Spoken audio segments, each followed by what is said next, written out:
가지 이유로 한국에서 이제 미국으로 송금을 하시는 부분에 대해서 궁금해 하시는 고객님들이 많이 계세요. 이게 근데 어디 물어볼 데가 없다 보니까 그 분야에 사실은 전문가가 없다 보니까 저희 리얼터들한테도 꽤 많이 물어보시고 저희뿐만 아니라 다른 리얼터 분들도 이런 질문을 많이 받으실 거라고 생각을 해요.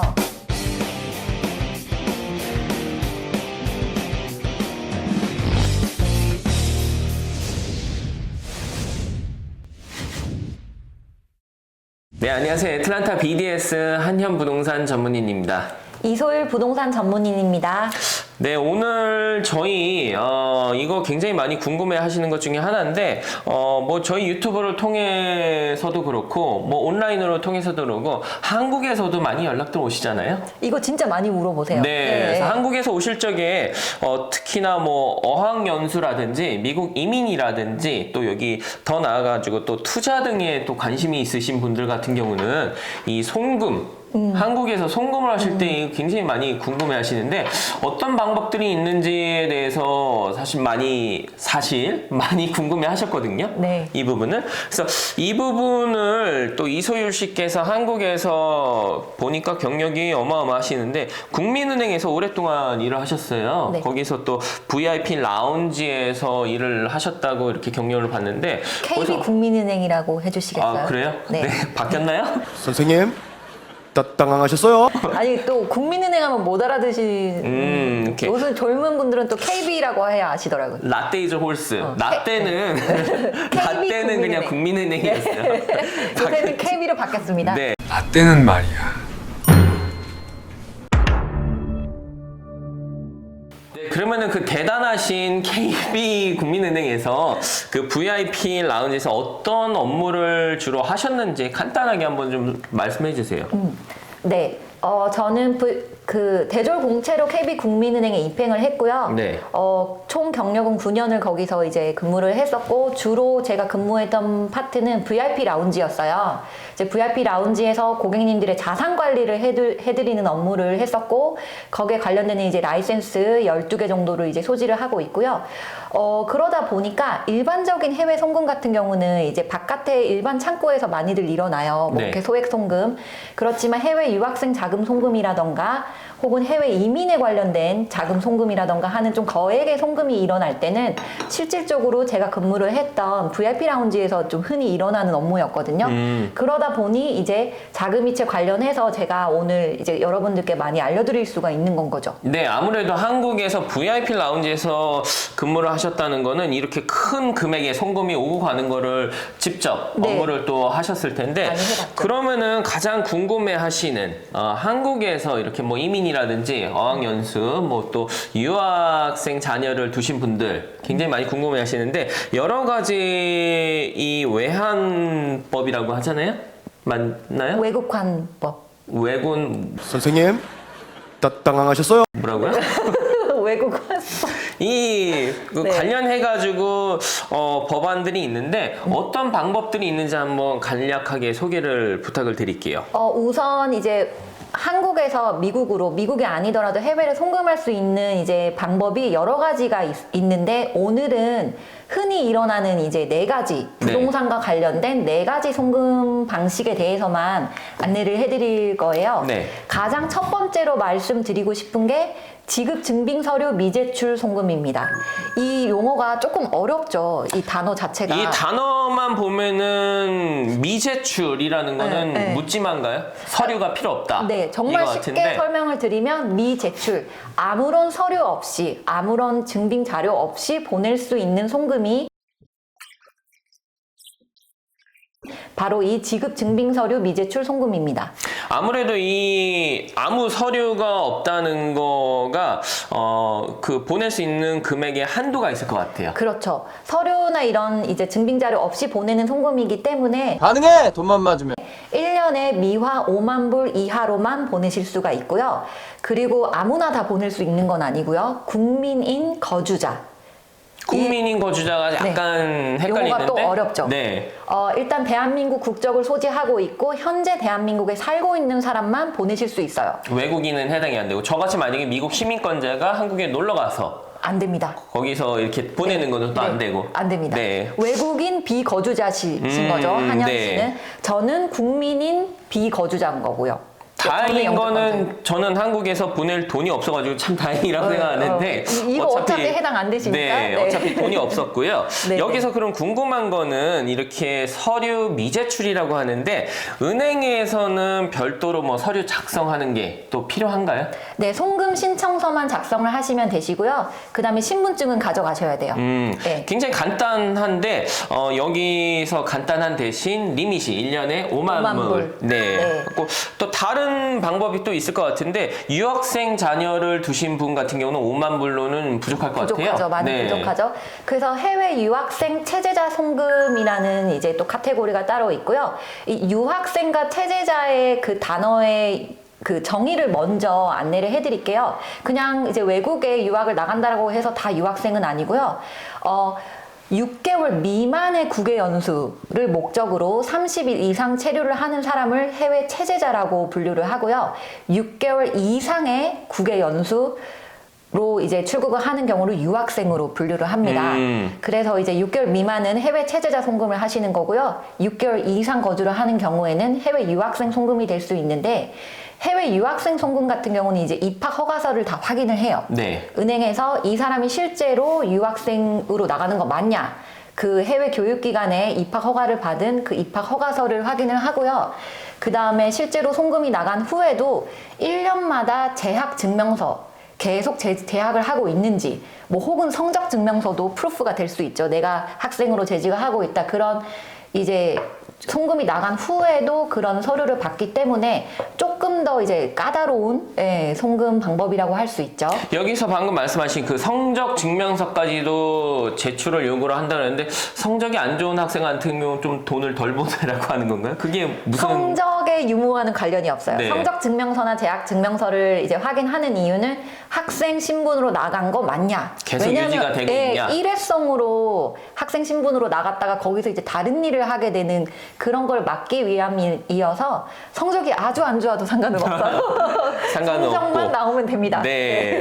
이 재학 증명서라든지 뭐 성적 증명서를 통해서 재학이 계속 신분을 유지가 하고 있는지를 하는 건데 그러면 이 해외 체제자랑 그 해외 유학생 분명히 송금 한도가 있을 것 같은데 송금 한도가 여기는 어떻게 될까요? 해외 유학생 송금이 송금 한도가 있을 거라고 많이들 생각하시는데 언리밋입니다. 무제한으로 보내실 수 있어요. 돈만 있으면 그냥 부모님께서 네.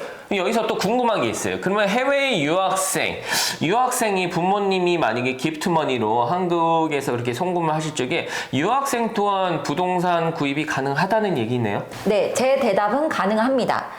일단 유학생으로 송금이 나가서 그 자금을 받고 학생 신분으로 이제 있다가 부동산이 필요하게 돼서 부동산 매입도 하실 수는 있어요. 다만 이런 경우에는 애초에는 자금이 유학생 송금으로 나갔잖아요. 근데 이 자금의 용도가 부동산 취득으로 바뀐 케이스예요. 그렇기 때문에 부동산을 취득했다는 취득 신고를 반드시 하셔야 외국한 관계 법령 위반에 해당되지 않습니다.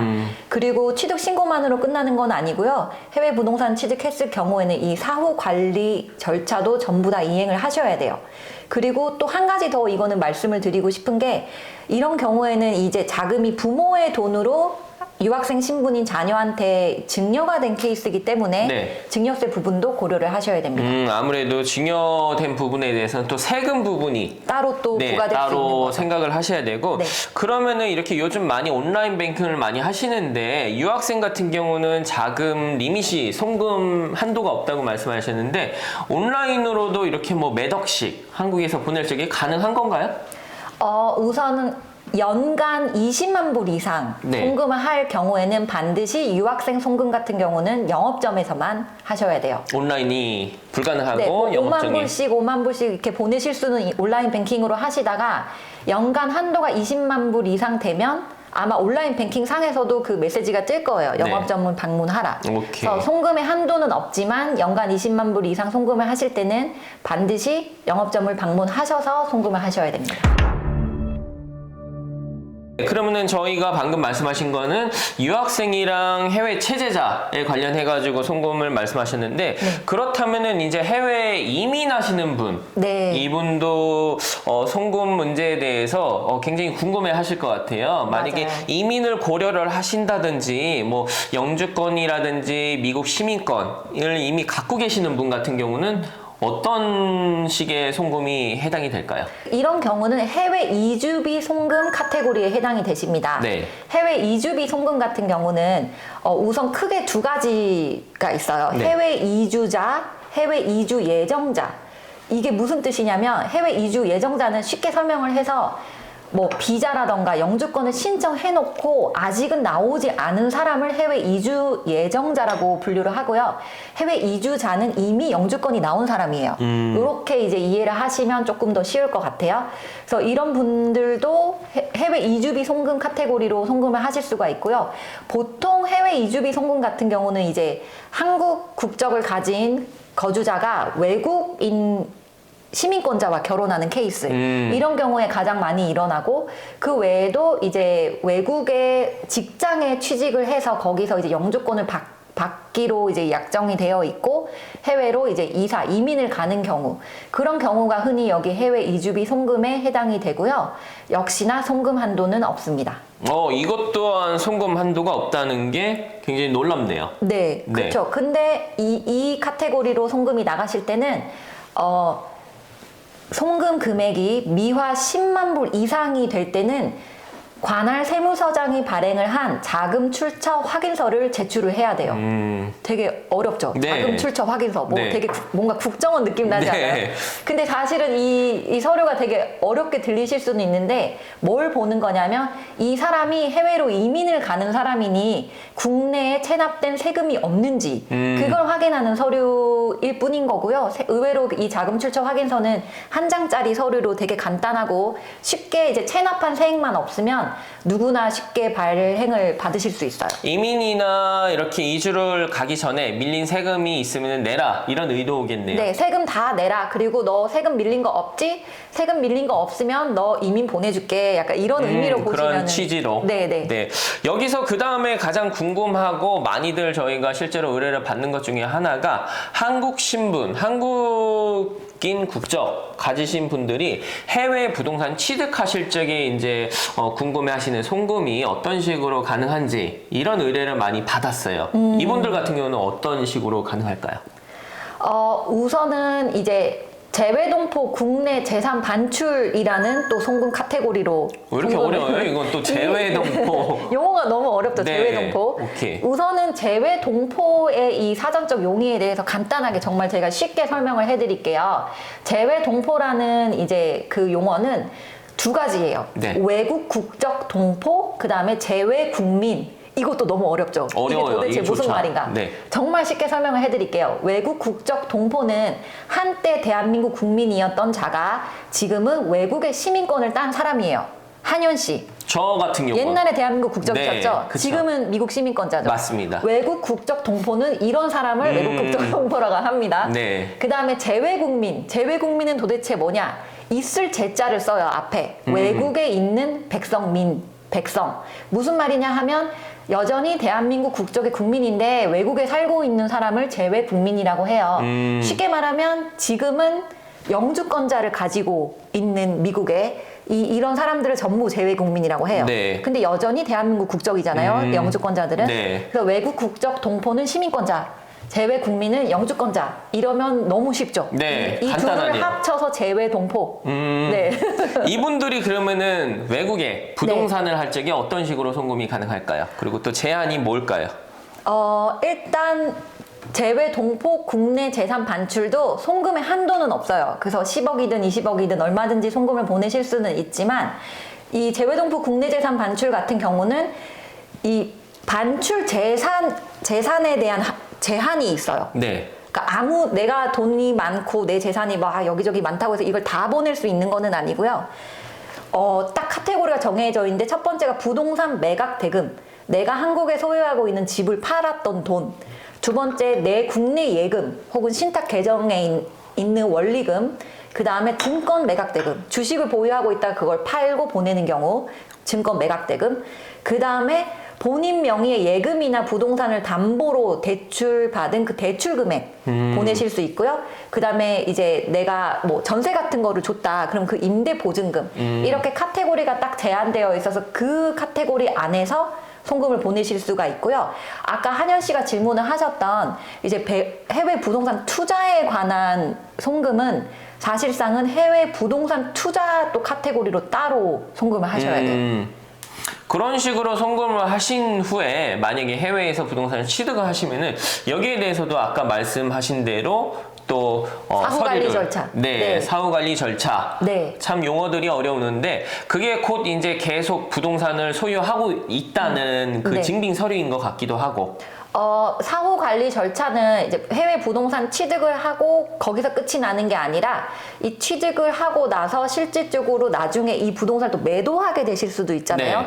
매도하게 한 후에 그 자금을 다시 한국으로 들여오는 것까지 다 보는 게 사후 관리 절차예요. 그게 이제 곧 어떻게 보면은 세금이랑 연관이 돼가지고, 네, 세금 관련해가지고 법안이 연결이 돼 있는 것 같아요. 쉽게 설명을 하면 이 외국환 관계 법령은 외화 자금이 우리나라 국내에서 미국으로 미국뿐만 아니라 해외로 무분별하게 반출되는 것을 막기 위한 게 첫 번째 목적이고 취지고요. 두 번째는 탈세나 어떤 그런 편법적인 자금으로 운용되지 않게 정부 관할 기관에서 이거를 컨트롤을 하겠다. 딱 그 두 가지 의도로 보시면 돼요. 오늘 이렇게 이소율 씨께서 어떻게 보면은 저희가 단어만 들어도 카테고리만 들어도 굉장히 복잡하고 한국말이 어떻게 보면은 더 영어가 더 심플한데 저 외국 국적 통보. 네, 한국말이 이제 제외 동포. 한문이다 보니까 네, 굉장히 좀 어려워요. 어려워요. 네, 네. 이 뜻이 아무리 이렇게 뭐 그 단어 자체 하나 이해를 한다고 해도 이렇게 묶어서 이렇게 보면은 굉장히 어려운데 이렇게 또 간단하게 또 VIP 라운지에서 업무하신 게 맞는 것 같기도 하네요. 대단하신 맞습니다. KB 네. 국민은행에서 네. 네, 그냥 국민은행이 아니라고 합니다. 네, KB KB입니다. 국민은행. 네. 네, 거기서 VIP 라운지에서 운영 그 업무를 오랫동안 보신 경력으로 이렇게 또 간단하게 설명을 주셨었는데 이 외에 뭐 세금이라든지 관련해 가지고 법안은 저희가 전문가가 아니기 때문에 또 이렇게 연결이 되잖아요. 또 맞아요. 네, 세법도 또 연관이 되기 때문에 이거는 또 전문가를 통해서 한번 조언을 받으시고 부동산 관련해 가지고 또 궁금하신 거 있으시면은 저희 댓글이나 이메일로 보내주시면은 또 성심성의껏 좋은 영상 준비하도록 하겠습니다. 지금까지 부동산 대통령 한현이었습니다. 성공의 다른 이름 이소율 부동산이었습니다. 감사합니다. 이 단어 자체를 보면은 이게 들어도 헷갈리고 본인이 동포인 거 몰랐죠? 네, 외국 몰랐어요. 국적 동포. 네. 나는 재외국민.